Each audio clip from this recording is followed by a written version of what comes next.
La semana pasada vimos que para ser una iglesia centrada en el Evangelio debíamos tener claro lo que somos y lo que tenemos en Cristo. Hoy vamos a ver un segundo elemento, una segunda característica que ha de tener toda iglesia que quiera tener esa vida centrada en el Evangelio. Y es que cada uno de sus miembros debe tener un completo conocimiento de Dios. Esta es la verdad central que emana de los versículos 15 al 17, que es los que hoy vamos a considerar.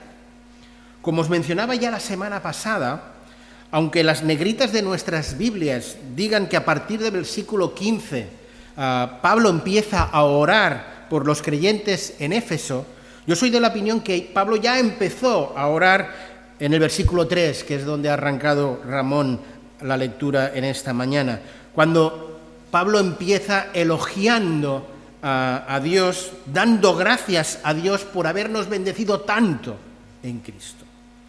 Después de dar gracias por esas tremendas bendiciones, Pablo se dispone a dar gracias por la fe y el amor de los creyentes en Éfeso, para a continuación realizar ya toda una serie de peticiones concretas que se van a concluir en el versículo 23 de nuestro pasaje. En el mensaje de hoy solo contemplaremos la gratitud que siente Pablo por los creyentes en Éfeso y la primera de las peticiones que realiza, versículos del 15 al 17 que ya han sido leídos. Dos partes diferenciadas en nuestro pasaje, una acción de gracias, 15 y 16, y una petición, versículo 17. Y os propongo que Pablo, en esta primera parte de su oración, nos invita a ser agradecidos por la fe y el amor que vemos en nuestros hermanos y a que sigamos avanzando juntos en un mayor conocimiento vivencial de la persona de Dios. Pablo, en el versículo 15, resalta dos cosas de las que ha oído de los creyentes en Éfeso: su fe y su amor. Y esa realidad le lleva a tomar la decisión de ser agradecido a Dios y expresar esa gratitud en oración y poniéndola por escrito en una carta. Ese habiendo oído implica que alguien ha informado a Pablo de cómo se encuentra la vida espiritual de la iglesia en Éfeso. Pablo conocía bien la iglesia en Éfeso, dado que fue él el que la fundó. El relato de esa fundación la podemos encontrar en el libro de los Hechos, en el capítulo 19. Hoy no lo vamos a leer, pero os recomiendo que a lo largo de la serie leáis ese pasaje y así os situaremos todos mejor en el contexto. Pablo, como digo, conocía bien la iglesia. Tenemos constancia de que incluso había pasado 2 años en esa iglesia constituyéndola, y con todo el texto nos dice habiendo oído, lo cual implica que necesariamente alguien le ha hecho llegar esos informes positivos acerca de la vitalidad espiritual que tenía la iglesia en Éfeso. Los hermanos que asistís al culto de oración y al estudio de la palabra de los martes, seguro que estas palabras que hemos leído de Pablo en Éfeso os habrán resultado muy familiares a otras que Pablo en esta ocasión dijo a los Colosenses capítulo 1 y versículo 9. Pues prácticamente casi dice lo mismo, dice así Pablo en Colosenses 1:9. Por esta razón, también nosotros, después de que lo supimos o lo oímos, no cesamos de orar por vosotros y de rogar que seáis llenos del conocimiento de su voluntad en toda sabiduría y comprensión espiritual.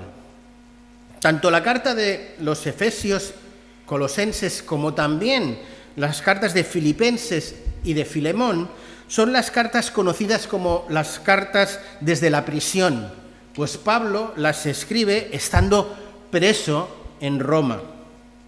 En el caso de Colosa, sabemos que aquel que le trae informes de la vida espiritual de la iglesia en Colosa es Epafrodito, En el caso de Éfeso es con toda probabilidad Timoteo o Tíquico o quizá ambos, pues ambos en un momento u otro estuvieron en Roma mientras Pablo estaba preso y lo visitaron.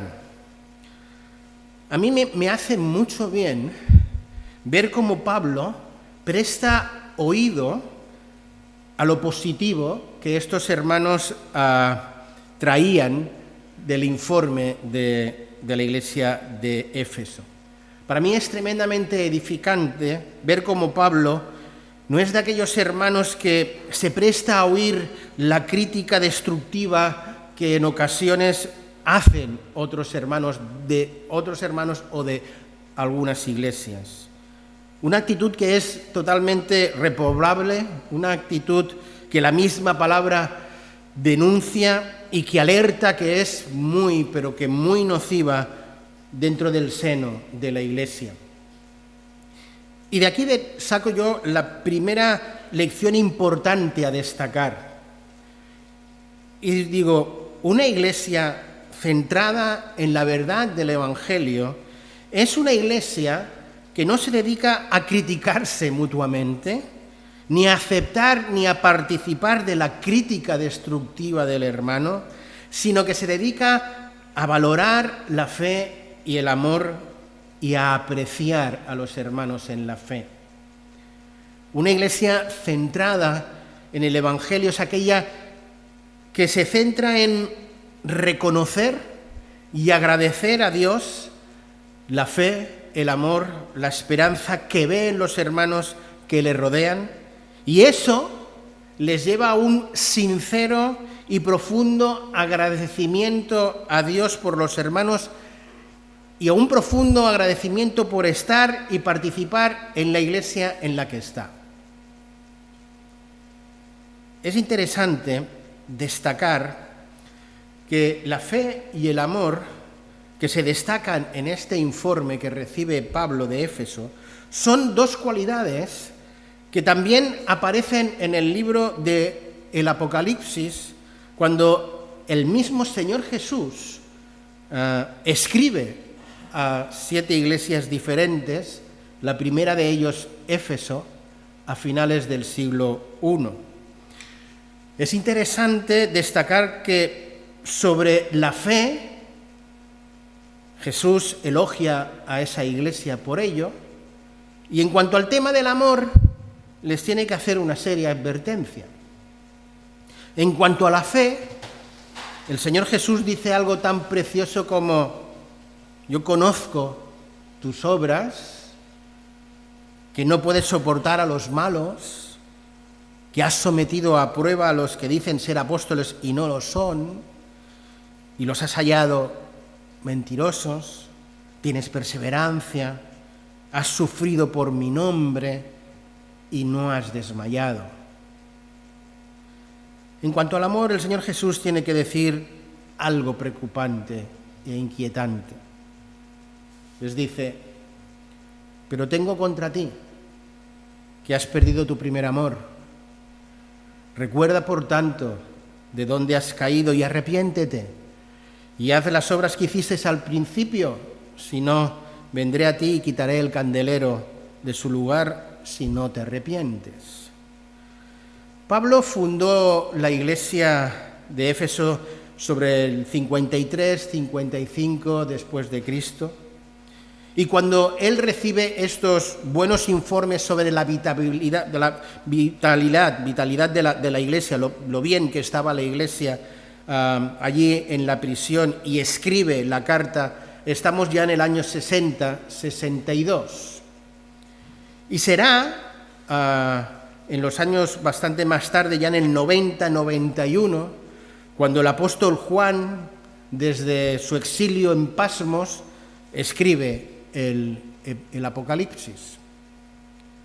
Podemos constatar, pues, que en tan solo 30 años, el tiempo de una generación, las cosas pueden cambiar mucho.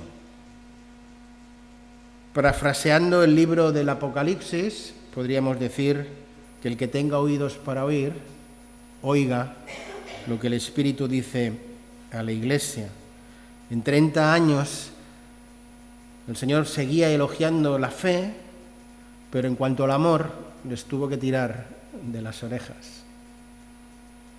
De lo que estamos considerando, ahora creo que podemos extraer una nueva lección, y es que una iglesia que vive centrada en el Evangelio es una iglesia que a través y a lo largo de los años persevera en la fe, en el amor y en la esperanza.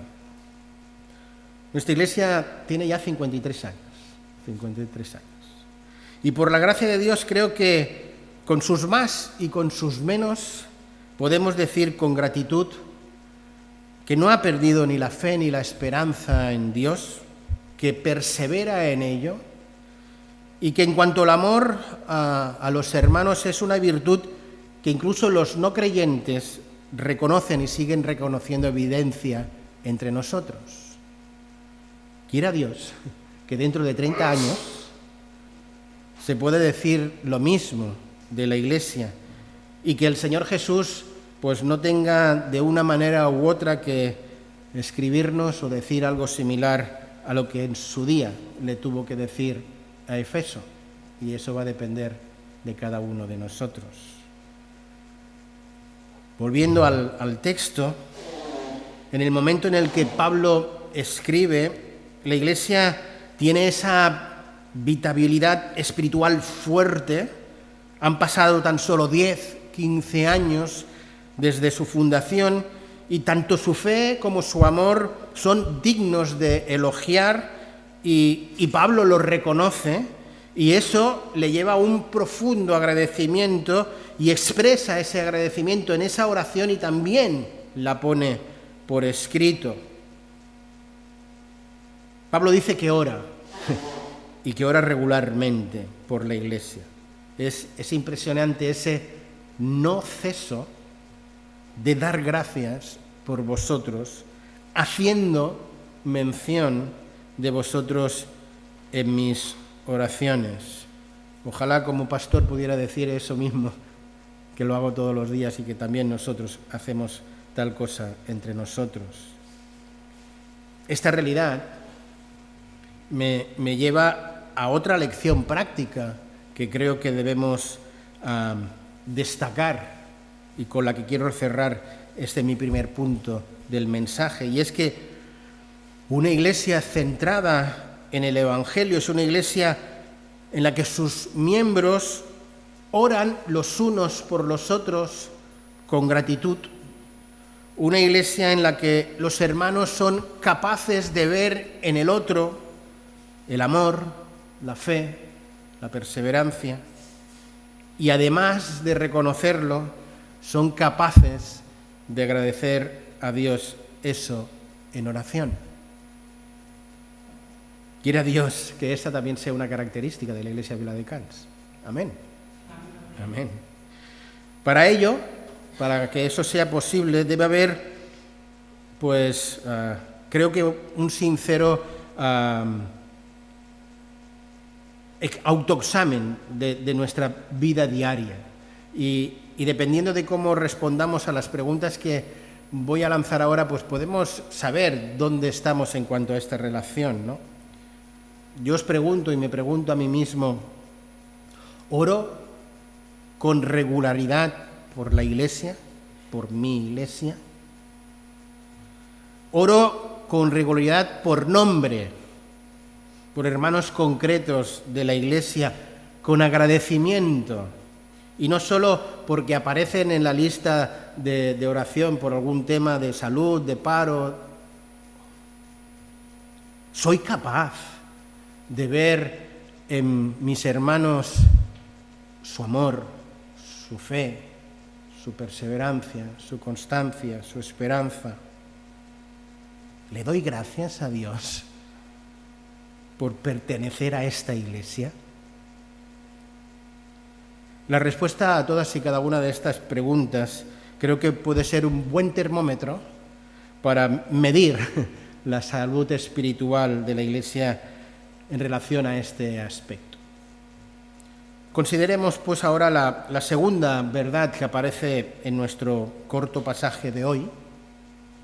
Hemos dicho al principio del mensaje que Pablo, con esta primera parte de su oración, nos invita primero a ser agradecidos por la fe y el amor que vemos, que somos capaces de ver en nuestros hermanos.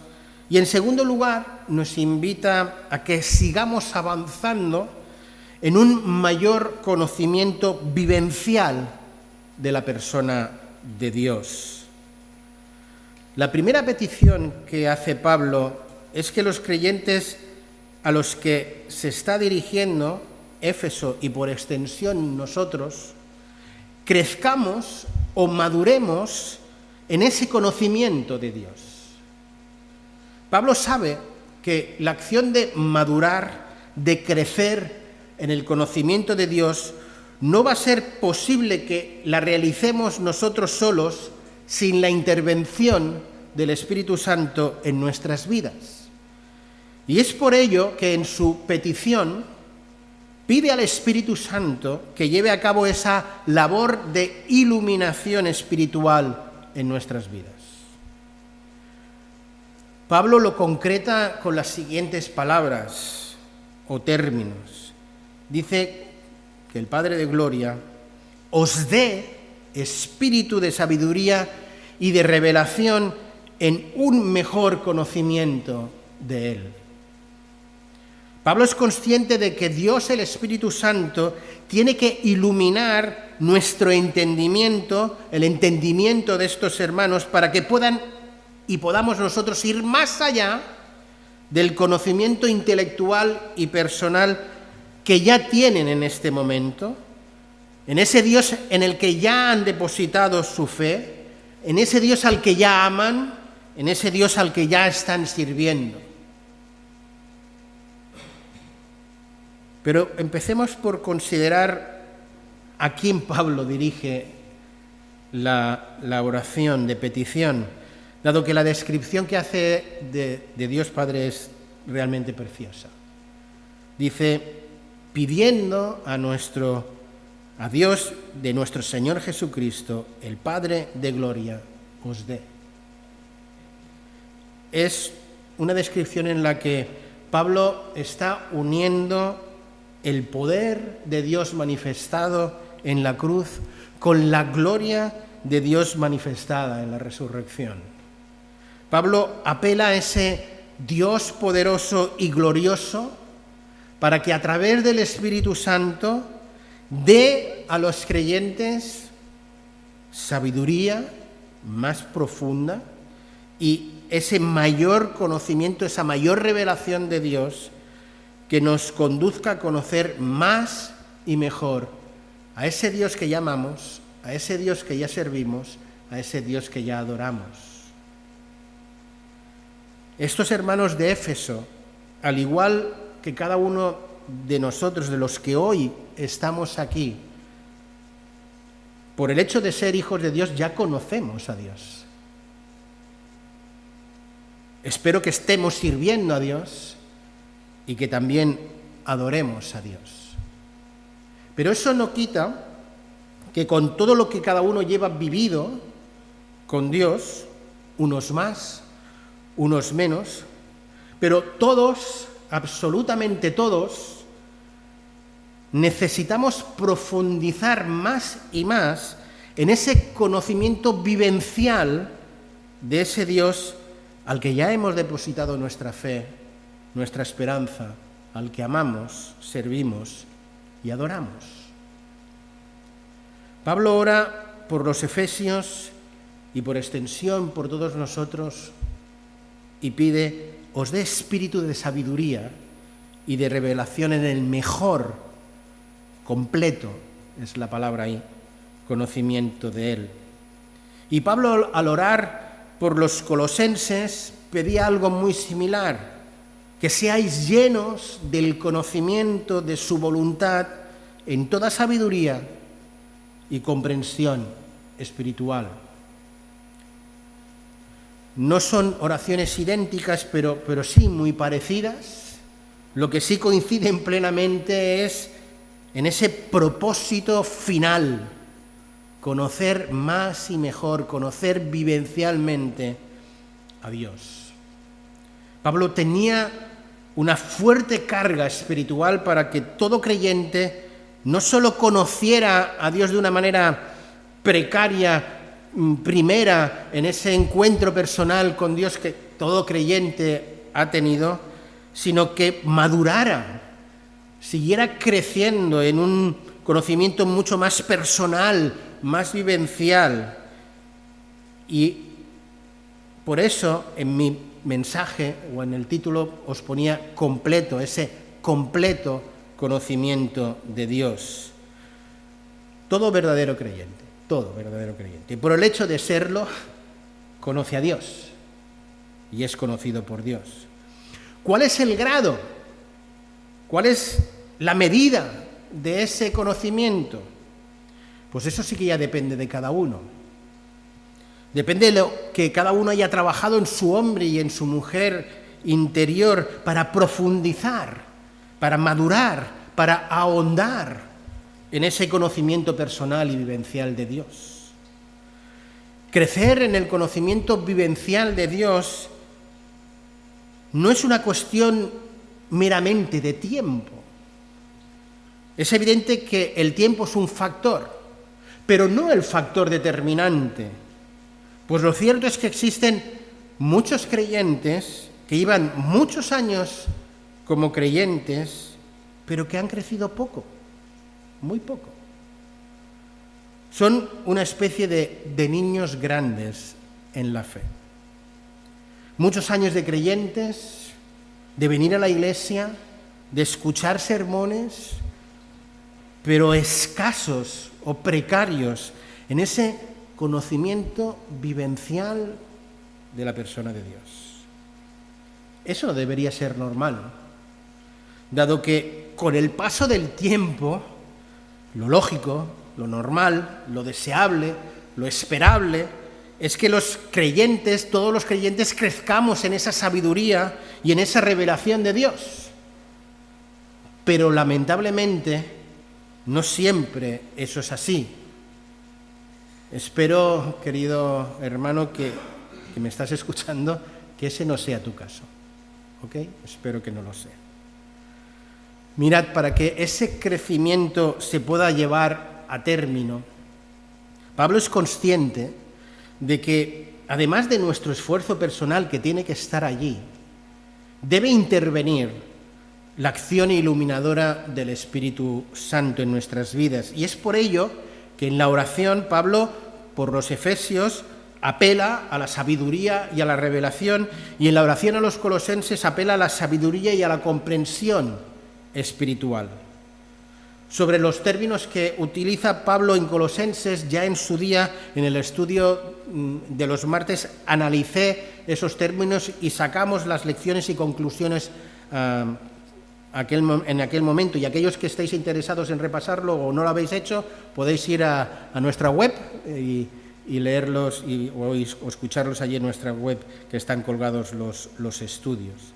Ahora yo me voy a centrar en los dos términos que Pablo utiliza: Sofía, revelación, y apocalipso, la revelación de Dios. Empecemos por considerar esa expresión paulina, espíritu de sabiduría. Algunos comentaristas opinan que ese neuma, ese espíritu que el texto hace referencia, no se refiere al Espíritu Santo, sino que se refiere al espíritu del hombre, al espíritu humano. Esto ciertamente es una opción que la lectura del texto podría proporcionar, porque la palabra griega neuma es aplicable tanto al Espíritu Santo como al espíritu humano. Si Pablo estuviera refiriéndose en esta ocasión al espíritu humano, lo que Pablo estaría pidiendo es que cada uno de nosotros desarrollemos ese espíritu sabio, que cada uno de nosotros tengamos una sabia disposición a aprender. Personalmente no creo que ese sea el sentir, no creo que eso encaja en el contexto del texto, no creo que sea el sentir de Pablo. En mi opinión, y también en la de muchos otros comentaristas, el contexto de estas palabras, Pablo lo que está utilizando es que él ora a Dios, al Espíritu Santo, para que obre de forma poderosa y gloriosa, como decíamos, en la vida de estos efesios, para que sus ojos sean iluminados para aquello que ya ha sido revelado, aquello que ellos ya tienen revelado en la palabra, al leerlo puedan madurar, progresar, avanzar en su conocimiento de Dios. A Dios no se le puede conocer a no ser que Dios se nos revele. Y siendo eso así, es por lo que creo que la referencia al Espíritu aquí no es al humano, sino al Espíritu Santo para que obre en nuestras vidas. Pero eso no quiere decir que nosotros no hagamos nada. Para que esta petición de Pablo pueda ser efectiva, hace sí falta la intervención del Espíritu Santo en nuestras vidas, pero también hace falta que nosotros acudamos con regularidad a la fuente. Hace falta que cada día tengamos un tiempo de estudio, de reflexión en la palabra. Hace falta que aprovechemos todas las oportunidades que da la Iglesia para estudiar con profundidad la palabra. Hace falta que el domingo vengamos a la escuela dominical, al culto, escuchemos la palabra con esa predisposición de escuchar no la voz del maestro, la voz del predicador, sino la voz de Dios en la Escritura, gracias a la acción iluminadora de Dios, para así que conocerle más y mejor, para amarle más y mejor, para servirle más y mejor, para adorarle más y mejor. Esto me lleva a descartar otra lección que creo que este pasaje pone en evidencia sobre lo que es una iglesia centrada en el Evangelio. Y es que es aquella que con regularidad abre la palabra de Dios para estudiarla, meditarla, considerarla, con el fin de que el Espíritu Santo nos permita escuchar la voz del León de Judá, la voz de Dios en su palabra, para así crecer en ese conocimiento no intelectual, sino en ese conocimiento vivencial de Dios y poder vivir así una vida que a Él le agrada, que a Él le glorifica. Como dice Apocalipsis, el que tenga oídos para oír, oiga lo que el Espíritu dice a las iglesias. En base a esta lección, quisiera hacer una pequeña reflexión y después lanzaros una pregunta de aplicación. La reflexión es que creo que es de honor reconocer que la Iglesia en Beledicans ofrece a sus miembros y a los visitantes asiduos la posibilidad de estudiar la palabra.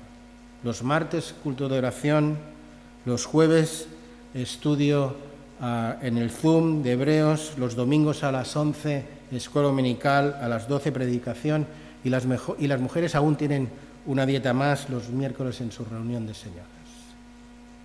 Por tanto, creo que podemos y debemos estar agradecidos a Dios por la oferta, por el menú de comida que nos ofrece esta iglesia.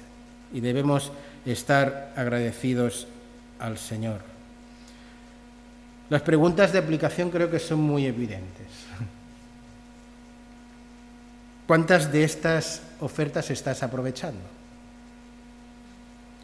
¿Cuántas veces a la semana abres la palabra para que el Espíritu de Dios te dé esa sabiduría y esa revelación para que de esta manera tú puedas crecer, madurar en el conocimiento vivencial de Dios? Como digo, Pablo tenía un vivo interés en que cada creyente, de forma personal, a su ritmo, a su nivel, vaya creciendo en ese conocimiento de Dios. Y creo que ese vivo interés nace de una respuesta a esa oración sacerdotal que en su momento hizo el Señor Jesús cuando sabía que la hora de partir al Padre y de ir a la cruz había llegado. Al inicio de esa oración,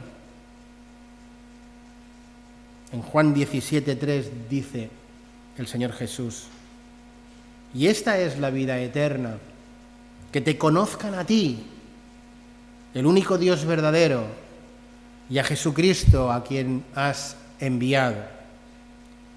Queridos, no hay mayor conocimiento en este mundo que conocer a Dios,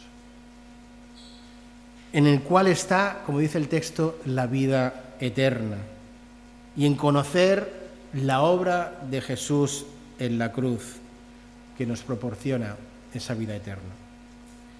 Vivimos en un mundo ávido por adquirir nuevos conocimientos, lo cual está bien, nada criticable en ello. Pero nuestro mundo, nuestra sociedad, se empeña en querer menospreciar el mayor de los conocimientos posibles, un conocimiento que puede cambiar vidas, que puede cambiar la eternidad del ser humano. Como digo, no hay mayor conocimiento en esta vida que uno pueda adquirir que no sea el conocimiento de la persona de Dios y de la obra de Jesús en la cruz. Conocer el poder transformador de la muerte de Jesús en la cruz y el de su resurrección al tercer día, conocer eso lo cambia todo, todo, absolutamente todo. Tanto tu pasado como el presente como el futuro.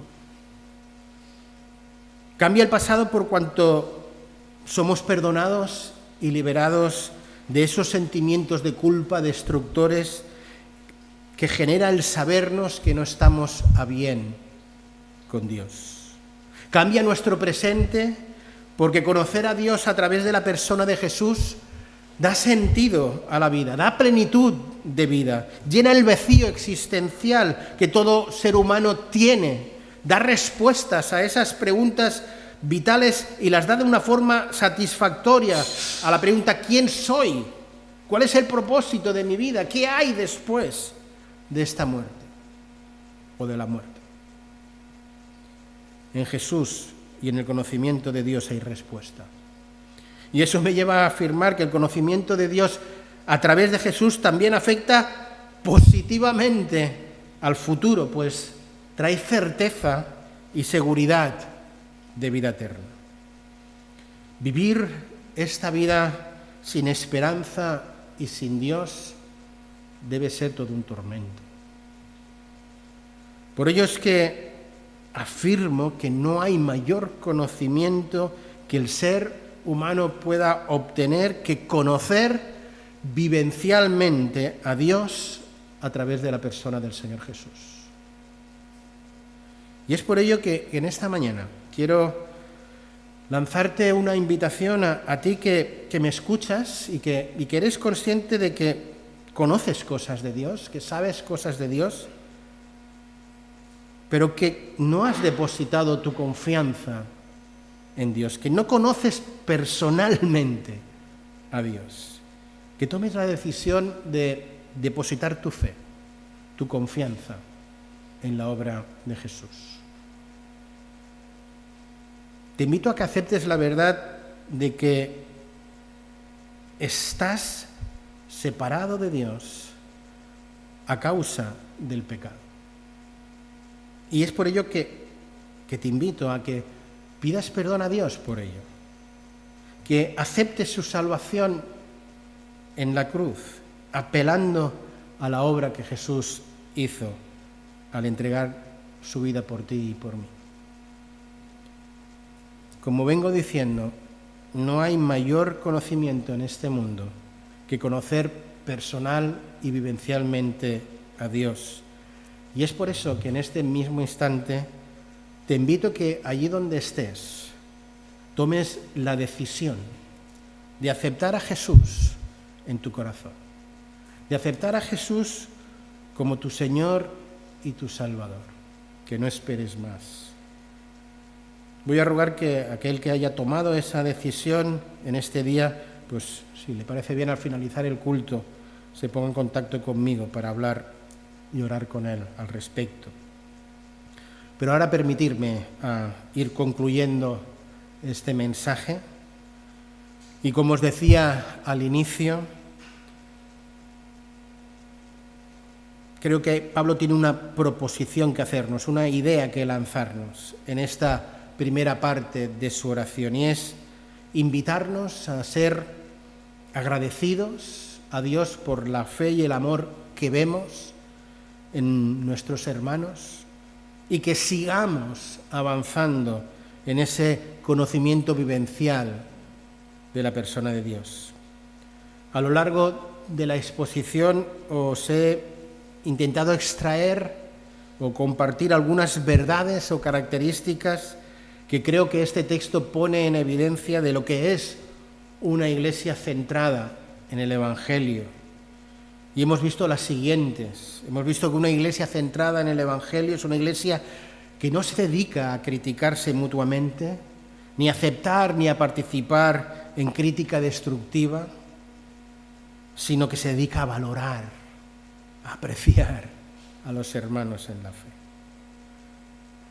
Hemos visto que una iglesia que vive centrada en el Evangelio es una iglesia que a través de los años persevera, es constante en su fe, en su amor, en su esperanza.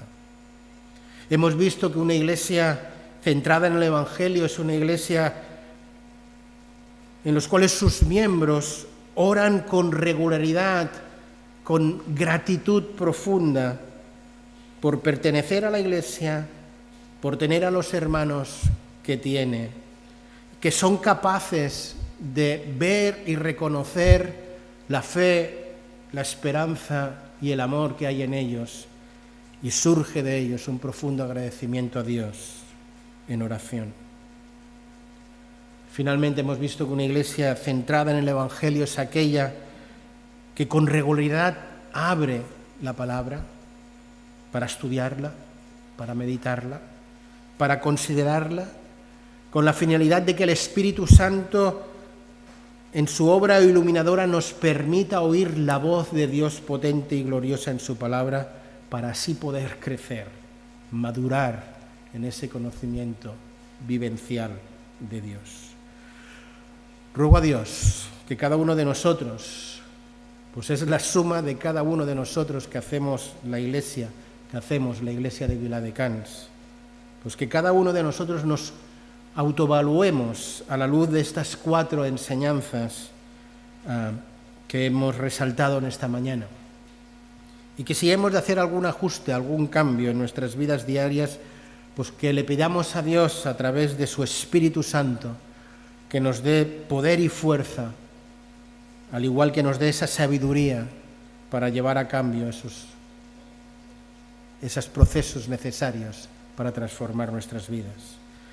Y por último, ruego a Dios que seamos muy, muy agradecidos por la iglesia que tenemos, a la iglesia a la que pertenecemos.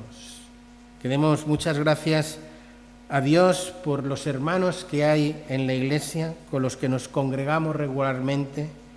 Puede que no seamos muchos, puede que tengamos carencias, Dios las sabe, pero por la gracia de Dios llevamos 53 años y de esta iglesia creo que se puede decir que a pesar de sus carencias es una iglesia centrada en el Evangelio, gracias a Dios y para la gloria de Dios.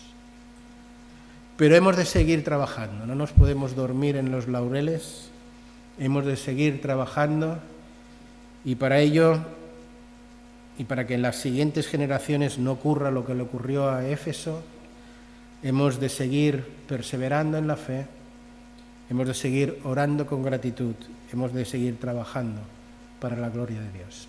Amén. Que así sea.